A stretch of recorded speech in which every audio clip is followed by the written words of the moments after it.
Hi guys, नमस्कार। Welcome है आप सबका फिर से हमारी ऑर्गेनिक ग्रीन गार्डन चैनल पर। आप बने हैं मेरे साथ यूट्यूब चैनल पे। साथ में ये उम्मीद रखता हूँ कि आप भी स्वस्थ होंगे, हेल्दी होंगे। फ्रेंड्स, आज हम बात करने वाले हैं इस एरकुरिया प्लांट के ऊपर। बट इसके मोस्टली इसे क्रिसमस ट्री के नाम से जानते हैं, बट इसके और भी कई नाम हो सकते हैं, जैसे नॉर्फल पाइन, मंकी फ्यूजल ट्री, और भी कई नाम हो सकती है।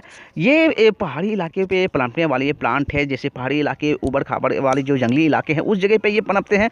तो वहाँ पर जैसे ही बारिश होती है तो वो तुरंत पानी ड्रेन हो जाती है। तो उस तरह की सॉइल हमें बनानी होगी अपने गमले के ऊपर। इसकी पौधे जो होते हैं ओवर वाटरिंग पानी बर्दाश्त नहीं करते हैं, तो पानी हमें कम ही देनी है। मतलब ये पौधा मॉइस्चर लविंग प्लांट है। मतलब जिस एरिया पे नमी इंक्रीज होती है उस जगह पे ये बहुत तेजी से चलिए हम बात करते हैं कि ये किस जगह पे पनपते हैं, किस जगह पे इसकी ग्रोथ सबसे अधिक होती है। जैसे कि हम जानते हैं फ्रेंड्स, ये पौधे जो है ट्रॉपिकल एरिया और पहाड़ी वाले इलाके पे ये पाए जाते हैं। और उस जगह पे ये इसकी ग्रोथ काफ़ी तेज़ी से होती है। और पहाड़ी वाली जो इलाके होते हैं, जैसे रेन फॉरेस्ट इलाके, जो जंगली वाले इलाके हैं, उस जगह पे ये काफ़ी अच्छी से ग्रोथ करती है। मतलब कि जब ये पहाड़ी वाला इलाके होंगे तो जाहिर सी बात है, पहाड़ पे हिल एरिया और ऊबड़ खाबड़ वाली जो एरिया होती है उस जगह पे ये पाए जाते हैं। मतलब कि वहाँ की जो मिट्टी होती है काफ़ी वेल ड्रेन होती होगी, और पथरीला वाली जो इलाका होती है, मतलब कि बालू वाली मिट्टी पे ये काफ़ी तेज़ी से ग्रोथ करती है।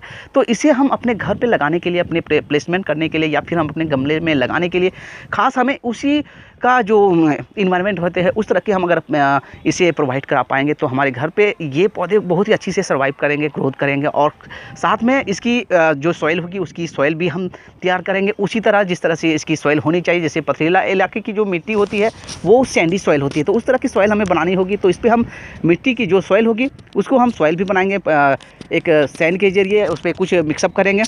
तो इसकी खास मिट्टी एसिटिक सॉइल वाली जो होती है ना, उस तरह की एसिटिक सॉइल पे इसकी ग्रोथ बहुत ही अच्छी होती है। और ये पौधे की ग्रोथ आप ये देख सकते हैं। इस तरह के अगर सही मायने में अगर इसके आप सॉइल बना सकते हैं, जैसे वेल ड्रेन मिट्टी अगर बना पाते हैं, तो आप देखेंगे कि ये पौधे की जो पत्तियां है काफ़ी शाइन करेंगे और बहुत दिनों तक ये इसी तरह टिके रहेंगे। और बहुत से ऐसे हमारे दोस्तों की ये शिकायत होती है कमेंट बॉक्स में एरिका पाम के ऊपर, क्रिसमस ट्री के ऊपर, कि हमारे पौधे जो क्रिसमस ट्री के पत्ते हैं, जो लीव्स है, ये किस तरह से झुकने लगते हैं और इसकी जो साइन है वो कम होने लगते हैं। तो दोस्तों, ये नेचुरल तरीका है। जैसे ये नीचे के पौधे जो होती है वो जाहिर सी बात है, जैसे जैसे पौधे ग्रोथ करेंगे उसके पौधे जो है इस तरह से डल होते जाएंगे और इस तरह से मुरझाते जाएंगे। और आप ऊपर की पौधे की आप देख सकते हैं, वो जैसे ग्रोथ बढ़ेगी ऊपर की पत्तियाँ काफ़ी स्टेबल होगी और ये ग्रीननेस बढ़ती ही जाएगी। तो वो नेचुरल प्रोसेस है। नीचे की पत्तियाँ जो डल होती है, वो जो साइन होती है, वो धीरे धीरे वो ख़त्म हो जाती है और ऊपर की ग्रोथ बढ़ती जाती है। जैसे कि यहाँ देख सकते हैं इसकी पत्ती की ग्रोथ। तो आपको घबराने की बात नहीं है, वो नेचुरल प्रोसेस है। तो साथ में आज हम इसकी सॉइल भी बनाना सीखेंगे कि किस तरह इसकी सॉइल होनी चाहिए और किस तरह की सॉइल पे ये सबसे तेज़ी ग्रोथ करती है। दोस्तों, ये जैसे कि हम जानते हैं ये पहाड़ी इलाके पे पनपते हैं, तो वो इसकी अगर हम लाइफ साइकिल का अगर बात करते हैं, लाइफ साइकिल का अगर हम बात करें तो इसकी लाइफ साइकिल बहुत ही लंबी होती है। लगभग 100 से 130 साल तक ये जीवित रह सकती है। और इसकी लंबाई का बात करें, अगर इसे ग्राउंड लेवल पर लगाया जाए तो लगभग 30 से 40 फुट तक भी जा सकती है। और इसकी मोटाई अगर हम बात करते हैं, इसकी ट्रंक या तना की बात करें, तो लगभग 1 से 1.5 मीटर तक वाइड वाली जो तना होती है उतनी मोटाई हो जाती है। मतलब कि अगर आप इसे देखेंगे, पुराने जो पेड़ होते हैं लगभग 100 साल की पुरानी, वो उस समय भी देखने में बहुत ही खूबसूरत होती है। और इसे खूबसूरती के तौर पे लोग अपने घर पे, अपने ऑफिस पे इसे प्लेसमेंट करते हैं। गमले पे भी लगा सकते हैं और लोग अपने गार्डन में ग्राउंड लेवल पे लगाते हैं, जिसमें अगर ग्राउंड लेवल पे अगर हम लगाते हैं तो इसकी ग्रोथ बहुत ही फास्ट होती है। जस्ट हम अगर हम गमले में प्लेसमेंट करते हैं तो इसकी ग्रोथ को हम थमा सकते हैं, मतलब स्लो ग्रोथ करा सकते हैं, क्योंकि ये पौधे हमारे पास लगभग 9 से 10 साल तक चलेंगे गमले पे। उसके बाद जब इसकी ग्रोथ जब हो जाती है तब इसे हमें ग्राउंड लेवल पे लगाना होता है, क्योंकि इसकी रूट जो होती है काफ़ी बॉन्ड होने लगती है। रूट बॉन्ड होगी तो गमले की स्पेस काफ़ी अधिक मांगने लगेगी, और स्पेस अगर हम इसे सही प्रोवाइड नहीं कर पाएंगे तो पौधे धीरे धीरे सूखने लगते हैं। जो पत्ती की जो ये साइन है, ये देख सकते हैं, वो घटने लगेंगे। तो जैसे ही पौधे बढ़ने लगते हैं, जैसे 9-10 साल की साल हो जाती है, तो उसे हमें फिर ग्राउंड लेवल पर शिफ्ट करनी होती है। और साथ में जब हम गमले पे इसे लगाते हैं तो इसकी जो ग्रोथ करने की क्षमता है उसे हम थोड़ी सी स्लो कर सकते हैं। ग्राउंड जो गमले पे होती है वो जो ग्रोथ होती है काफ़ी स्लो होती है। और साथ में बात करते हैं कि इसकी ग्रोथ करने की कौन सी समय होती है। दोस्तों, बाहर की मौसम जो फरवरी से मार्च जो सीज़न चालू होती है, जैसे समर सीजन से लेकर रेन सीजन, जैसे बरसात वाली सीजन है, लगभग मान के चलिए फरवरी से अक्टूबर तक इसकी ग्रोथ चलती ही रहती है। फरवरी से इसकी जो पत्तियां है धीरे धीरे ग्रोथ करने लगेगी, और जैसे ही बरसात वाली सीजन आती है, रेन सीजन आती है, बारिश वाली सीजन आती है, आप देखेंगे उसकी जगह जगह से नई नई शूटिंग इसका निकालना स्टार्ट हो जाएगी, और उस समय इसकी ग्रोथ काफ़ी फास्ट होती है। और साथ में हम इसे फर्टिलाइज़र भी आज बात करने वाले हैं। फर्टिलाइज़र हम किस तरह इस्तेमाल कर सकते हैं इन पौधे के ऊपर। फ्रेंड, जैसे कि हम जानते हैं किसी भी पौधे की फर्टिलाइज करना, किसी भी पौधे को हम खाद कब देते हैं, उस पौधे की ग्रोइंग सीजन हमें पता होनी चाहिए। जिन पौधे को हम फर्टिलाइज करते हैं, जैसे डेली बेस पे हम किसी भी पौधे के 10 से 15 दिन के बाद हम उसे फर्टिलाइज करते हैं, उस तरह इन पौधे को फर्टिलाइज करने की ज़रूरत नहीं होती है। इन पौधे को खाद की रिक्वायरमेंट बहुत ही कम होती है। लगभग 100 साल में आप अगर इसे 2 बार ही फर्टिलाइज करें तो बहुत ही काफ़ी होगी, बहुत ही सफिशेंट होगी। मतलब कि गोबर की खाद, वर्मी कंपोस्ट आप इस्तेमाल कर सकते हैं। एक मुट्ठी आप फरवरी में दे दें, और फिर 2 महीने के बाद एक मुट्ठी दे दें, मतलब 100 ग्राम और 100 ग्राम आप समर सीजन और फिर रेनी सीजन में उस समय दे दें, तो इसकी जो ग्रोथ है बहुत ही अच्छी होगी। फर्टिलाइज़र इसका प्रोवाइड करने के लिए नाइट्रोजन जो सोर्स होती है, नाइट्रोजन लेवल वाली बहुत ही अच्छी होगी, और साथ में जो मैग्नीशियम वाली जो होती है वो भी इसके लिए बहुत ही अच्छी होगी। मतलब कि आप वर्मी कंपोस्ट इस्तेमाल करें बहुत ही अच्छी मात्रा में, उसमें नाइट्रोजन, फास्फोरस और पोटाश की भी कुछ अच्छी सिस्टम सोर्स होती है, जिस पे एक ऑर्गेनिक तरीका भी है। वो पौधे को वो किसी भी तरह के हार्मफुल भी नहीं करेगी, तो आप सेफ़ होगी। वर्मी कंपोस्ट इस्तेमाल कर सकते हैं, या फिर गोबर की खाद को भी आप इस्तेमाल कर सकते हैं। अगर आपके पास फुली डिकम्पोज गोबर है तो आप इस पर इस्तेमाल कर सकते हैं। इसके लिए लिक्विड कंपोस्ट बहुत ही अच्छी होती है, इसकी ग्रोथ बहुत ही फास्ट होगी।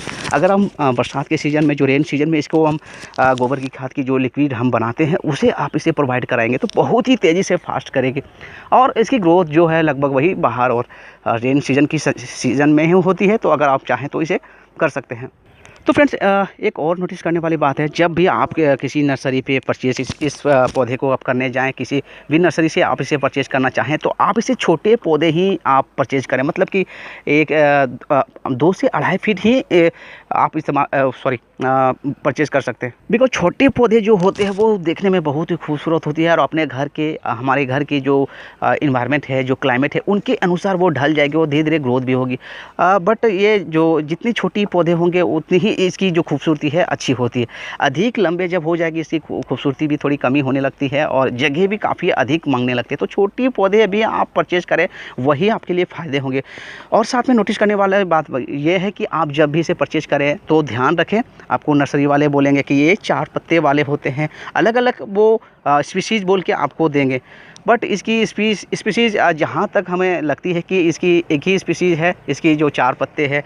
कोई बोलेंगे कि आपको 4 पत्ते दिखाएंगे, कोई 3 पत्ते बोल के आपको देंगे, बट ऐसा नहीं है। जैसे ही ये छोटा पत्ते होते हैं तो यहाँ आप देख सकते हैं ये इसकी 3 पत्ते होते हैं। जैसे जैसे इसकी ग्रोथ बढ़ती है उसके बाद ये 4 पत्ते होते हैं। फिर यहाँ आप देखेंगे थोड़ी सी और भी ग्रोथ होती है। जैसे यहाँ आप देख सकते हैं इसकी अभी ब्रांच हम गिन सकते हैं, ये देखिए 1 2 3 और 4 और 5। मतलब कि देखिए हाइट जैसे ही लगभग 4 फीट पड़ती है तो इसकी थोड़ी सी लिप्स और भी बढ़ जाती है, मतलब 5 पत्तियाँ वाली हो जाती है।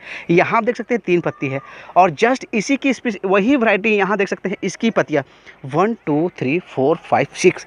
मतलब कि ये 3 फीट में जाके 6 लिप्स वाली बन गई है, और इसकी जो खूबसूरती बहुत ही ब्यूटीफुल लगते हैं। तो आपको घबराने की बात नहीं है, प्लांट वही होती है, जैसे जैसे इसकी ग्रोथ होती है उसकी पत्तियाँ उसके हिसाब से ग्रोथ करती है। बस ध्यान रखें, छोटे पौधे को परचेज़ करें तो आपके लिए बहुत ही बेटर होगी। आपके घर की इन्वायरमेंट, आपके क्लाइमेट को वो समझेंगे, और आप उसे अच्छी से केयर भी कर पाएंगे। जैसे जैसे पौधे बढ़ेंगे आप देखेंगे उसके क्या रिक्वायरमेंट होती है, वो आप उसे पूरा भी कर सकते हैं। सीधे आप डायरेक्ट बड़ा पौधा ना लाए, जिससे आपको रखने में भी दिक्कत होगी।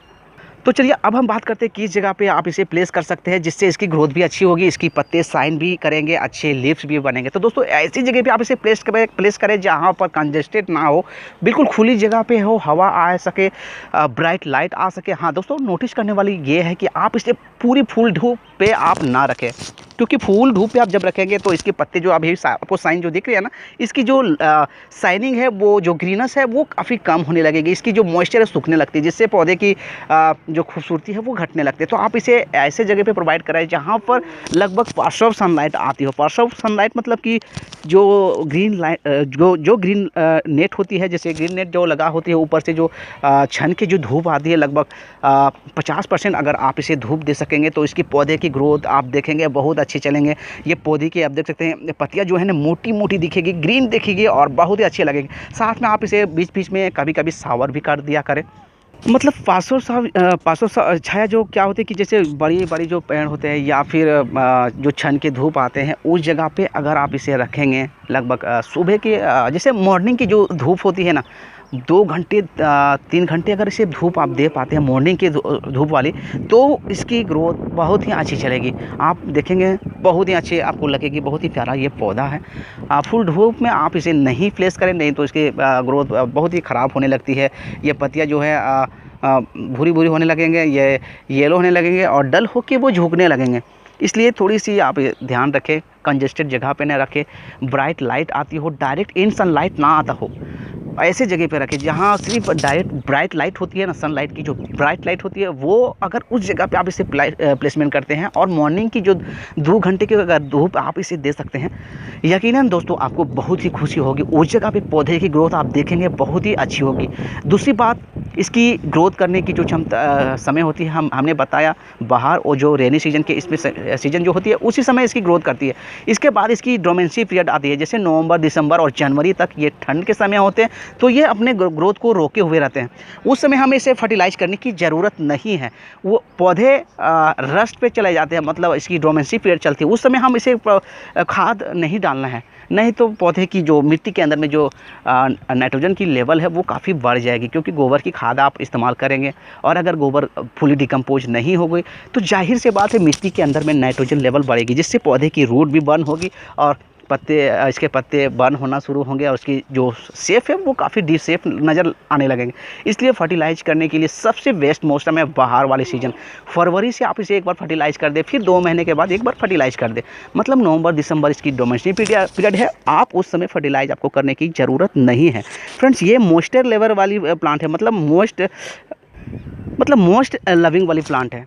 ऐसे एरिया पे रखें जहाँ पर ह्यूमिडिटी लेवल काफ़ी अधिक हो, अच्छी हो, थोड़ी सी हीट भी मिले, तो इस पौधे की ग्रोथ बहुत ही अच्छी होगी। साथ में अगर आप जिस जगह पे आप इसे प्लेस करें वहाँ आप देखें कि कुछ इस तरह से हवा आती हो, जैसे कि आप देख सकते हैं पौधे की कितनी अच्छी से हमारे पौधे ये हिल रहे हैं हवा के जरिए। इस तरह से हवा, धूप, लाइट थोड़ी सी मिले तो पौधे की ग्रीन जो है अच्छी रहेगी। अगर आप दीवार के साइड में रखें जैसे इस तरह से, तो आपको इसे टाइम टू टाइम रोटेट करनी होगी। जैसे ये गमले आप देख सकते हैं, इसे आपको रोटेट करनी होगी, इस तरह से घुमानी होगी, जिससे क्या होगी कि इवनली ये पौधे के पत्ते हैं बराबर प्रॉपर रूप से सभी पत्तियां ग्रोथ करेंगे। अगर आप एक जगह पे छोड़ देंगे तो ये सनलाइट इस जगह से मिलेगी तो इस पत्तियां की ग्रोथ सही होगी, पत्तियां इसके बड़ी होगी, इसकी जो ब्रांचेस है वो बढ़ती जाएगी।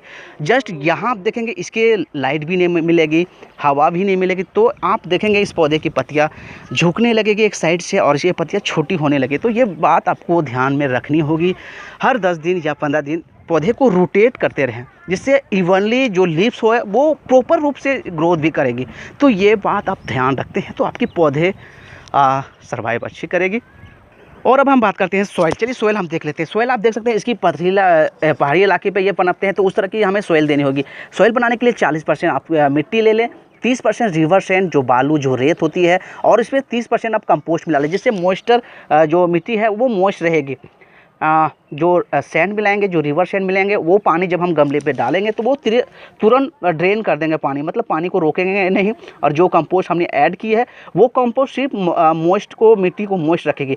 तो ये एक तरह से मॉइस्चर लविंग प्लांट है, तो वो मिट्टी को मॉइस्ट भी रखेगी, जिससे पानी को तुरंत ड्रेनेज हो जाएगी। तो इस तरह की सॉइल हमें बनानी होगी। तो चलिए सॉइल के बारे में हमने जान लिया, अब इसे रिपोर्टिंग कैसे करें। रिपोर्टिंग लगभग आप 3 साल पे एक बार करें। आप अगर गमले शुरू में ही बड़े गमले पे आप इसे प्लेस करेंगे तो आपके गमले जो पौधे हैं वो लगभग 3 से 4 साल आप इसे रिपोर्ट करें। इससे रूट बॉन्डिंग लगभग 2 से 3 साल के बाद होती है। तो इसकी रूट जो होती है टैब रूट होती है। जब भी आप इसे रिपोर्ट करेंगे तो सावधानीपूर्वक हल्की सी रूट आप इसे कट करें, और जब भी रिपोर्टिंग करें बरसात वाली जो रेन सीजन है उसी समय आप इसे रिपोर्ट करें, तभी इस पौधे की सक्सेसफुल हो सकती है रिपोर्टिंग की। और अधिक रूट काटने की ज़रूरत नहीं है। जो एक्सेस जो रूट होती है, जो टैब रूट होती है, उसे काट करें और थोड़ी सी बड़े गमले पे आप इसे प्लेस कर दें। साथ में फ्रेंड्स अभी दिसंबर की सीज़न चल रही है, तो अभी ओस भी गिरने वाली है, तो इसे इन पौधे को थोड़ी सी ओस से हमें बचानी होगी, नहीं तो पौधे की जो पत्ते हैं वो झुकने लगेंगे एक साइड से और खूबसूरती हो सकती है थोड़ी सी डिसेप होगी। तो इन बातों को थोड़ी सी केयर करनी होगी। तो फ्रेंड चलिए, उम्मीद करता हूँ कि आपको अच्छे से समझा सकूँगा। वीडियो पसंद आए तो जल्दी से लाइक शेयर कर सकते हैं, और चैनल पे नए हैं तो जल्दी से अभी सब्सक्राइब कर ले, ताकि हर अपडेट वीडियो इस तरह से आपको मैं लाता रहूँ टाइम टू टाइम। तो चलिए मिलता हूँ फिर नई किसी वीडियो के साथ, तब तक के लिए good bye and see you.